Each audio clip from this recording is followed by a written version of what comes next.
What's up, everybody? My name is Jacob Hardison, and today I'm going to give you some tips on how to qualify better.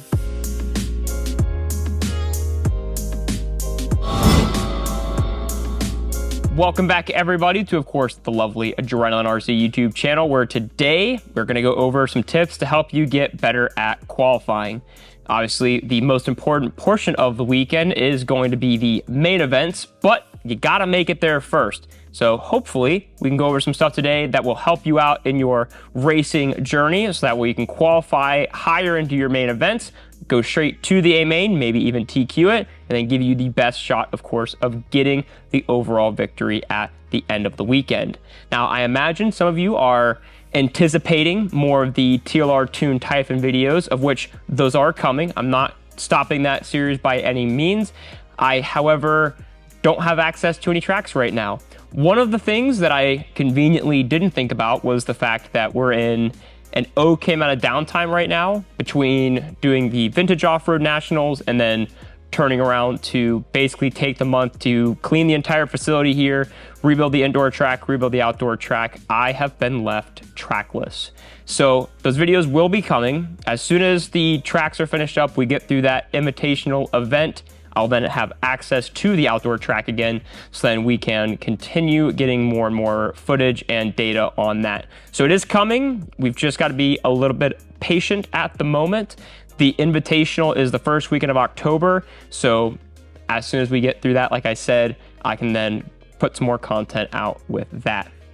But for right now, you're stuck just staring at my beautiful face and my lovely e-buggy here. So that way I can go over today's video of our tips. So without further ado, now we've gone through our spiel of what we're talking about and a TLR tuned video update, basically, we can go ahead and get into those tips. All right, so tip number one is going to be to not worry about being the fastest on track / hot lap, basically.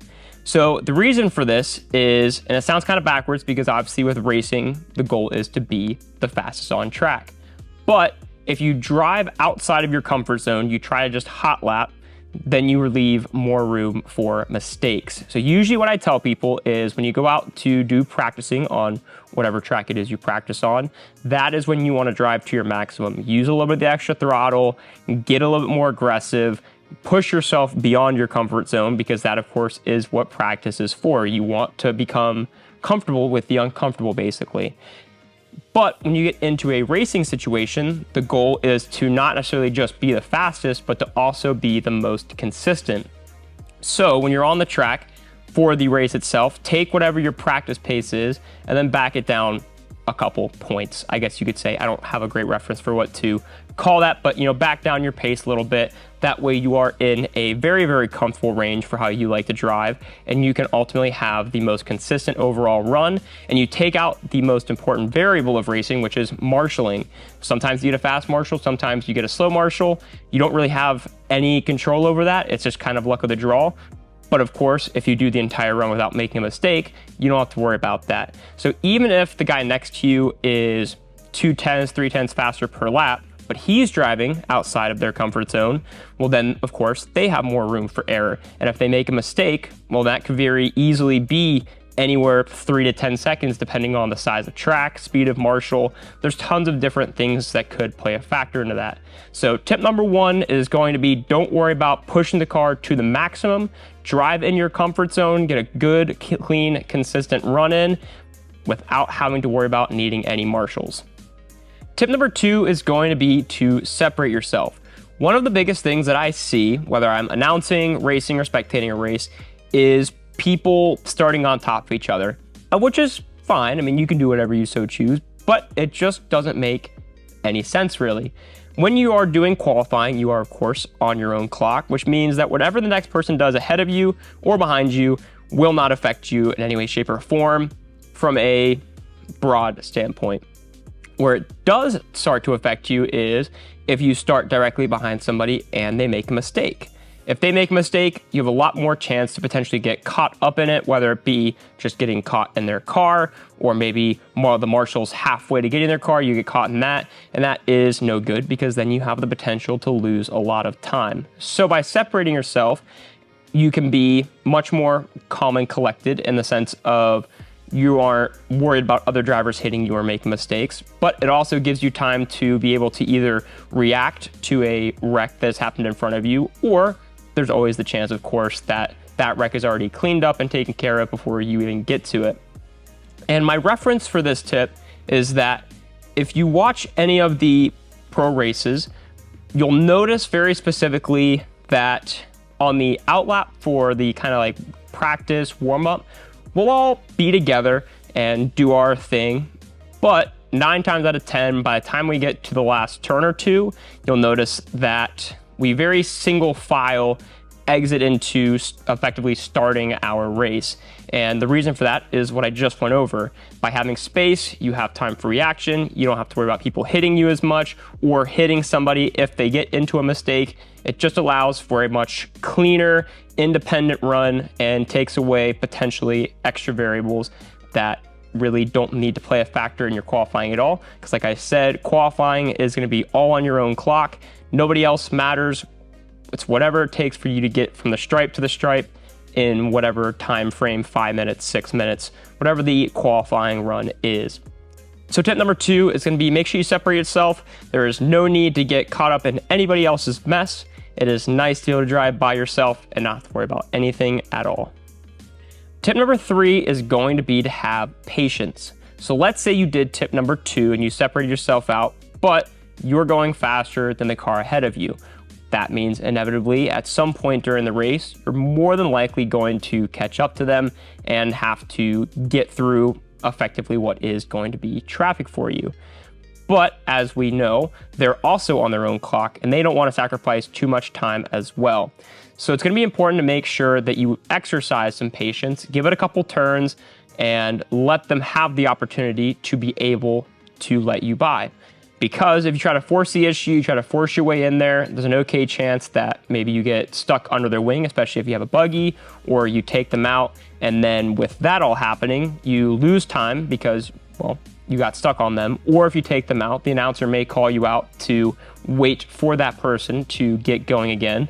So that takes up a lot of time. It's very easy to lose 5 to 10 seconds if you try to force the issue compared to waiting a couple turns, losing a half a second to a second, and then continuing on your merry way. There are a few reasons as to why maybe they don't let you by right away, and it could just be as simple as maybe there's somewhere on the track that is just a little bit more efficient. That way, again, you can get by them without you losing too much time and without them losing too much time. So patience is going to be really key. Don't force the issue. Don't cause a wreck that doesn't need to happen and cost you way too much time. So tip number 3, make sure you have patience. Tip number 4 is going to be to work together. Now 3 and 4 do kind of go hand in hand together, but they're going to be opposing roles. Patience is going to be when you're coming up on a slower car. Working together is going to be if you are the slower car and a faster car is coming up on you. For the same reasons that I just went over with number 3, if a faster car comes up on you, then of course there's always potential risk for having some sort of wreck or just calamity in general. So it's going to be important to work together so that way you can let that car go by and not hurt your race at all.